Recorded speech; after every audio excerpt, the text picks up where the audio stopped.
the 2.8 V6 twin-turbo prototype engine from Saab, an engine where only 2 prototypes have ever been built by Saab. It's the dawn of a new project that concludes an unfinished chapter of Saab's high-performance ambitions.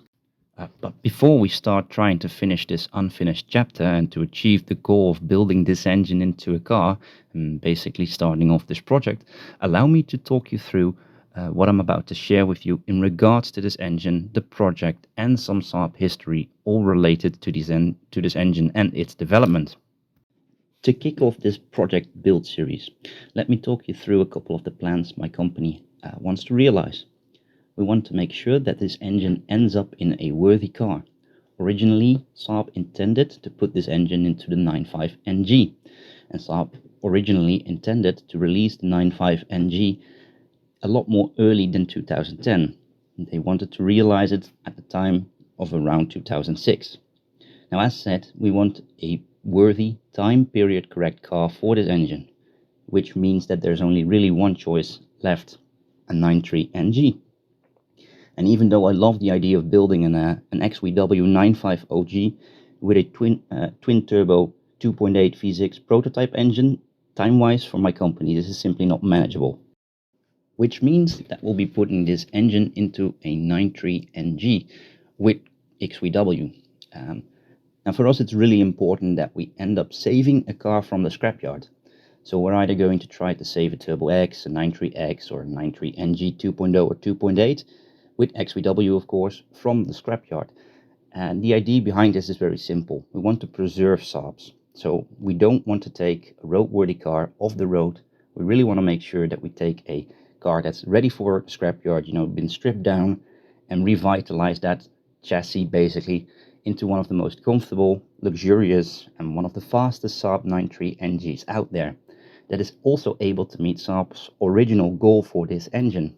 Basically beat the M3, the RS4 and the C33 AMG.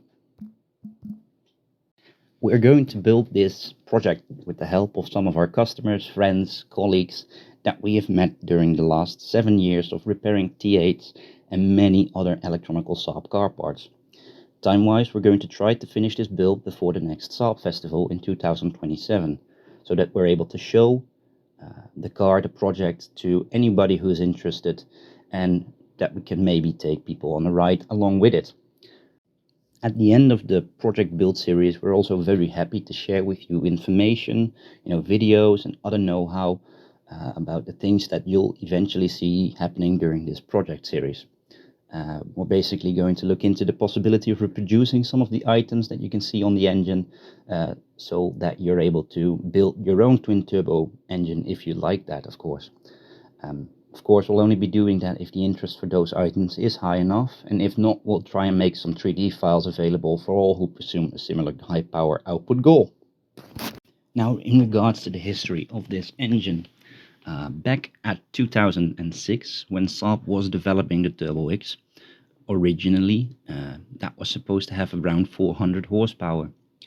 And alongside the same time, Saab was also developing this 2.8 V6 twin turbo prototype to have an engine that would directly be able to compete with the M3, with the C63 AMG or the RS4.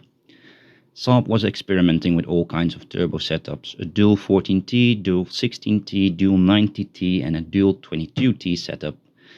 And the horsepower figures, they range from about 440 horsepower upwards to about 650 horsepower. Now, as you can see, those numbers are on par or beyond what the competition was making around that time. However, GM didn't really like what was happening there with the T²X. And it having close to 400 horsepower. And here is literally what happened around that time of development. The GM executives came to Sweden, came to Södertälje. Saab had set up a nice parkour for the GM executives to test the T²X at. The executives got in the car, trashed it around the track that they have made, came out with a grin from ear to ear, and basically said they would have absolutely nothing about that. They feared that the T²X would have been a lot more fast than the Corvette, especially in the rain, They also feared that it would be able to sell a lot better because the cheaper price tag alongside it, and it was a lot more economical. And that basically meant the end of the T²X having 400 horsepower, and it also meant the end of the 2.8 V6 twin-turbo prototype engine. Now about this engine, right? This engine is a lot stronger than the normal B284. For example, it has a sand-casted crankshaft, possibly from Holden. It has a direct injection system. It has an Alfa Romeo 3.2 head, dual camshaft sensors, which was something that was not really ready at that time, and they were just developing and experimenting with it for the A28 engine. All this information is basically verified by us opening the engine up to see what's inside, and also some of the EGT sensors, which are exhaust gas temperature sensors that are still attached to the engine, some of which show a date of 2006 upwards to 2007. You can also clearly see on the engine that it still was like a study model. All the parts were heavily beefed up, and usually when it comes to a development engine later in life, they start to diminish strength in the engine where they can diminish that to save on costs, of course. Then there's also the question of which control unit controlled the engine. We all know about the T8. That's an ECU that Saab has been using on all 9.3 models. But Saab was also in secret working on another ECM that they fully did themselves, called the T9.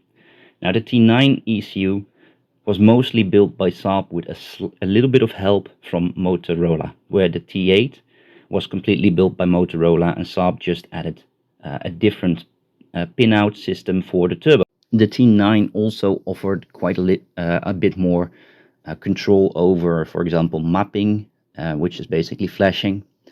It also offered expandability, so later in life it could be upgraded, for example, with radar-controlled cruise control. All of those systems were at that time in 2004 very new, and you can clearly see on that mindset that Saab was rather far advanced in its way of thinking.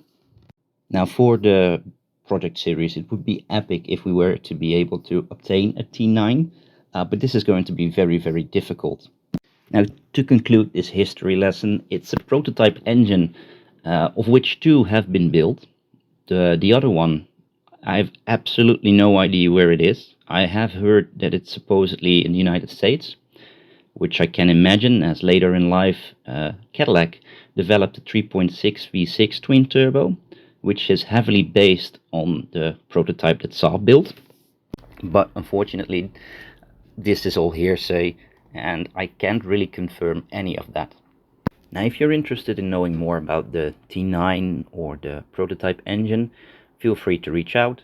We're available to answer your questions about the topic. If not, feel free to continue watching the build series. It will be uploaded the moment we have some new footage to show. Thanks for watching, thanks for listening.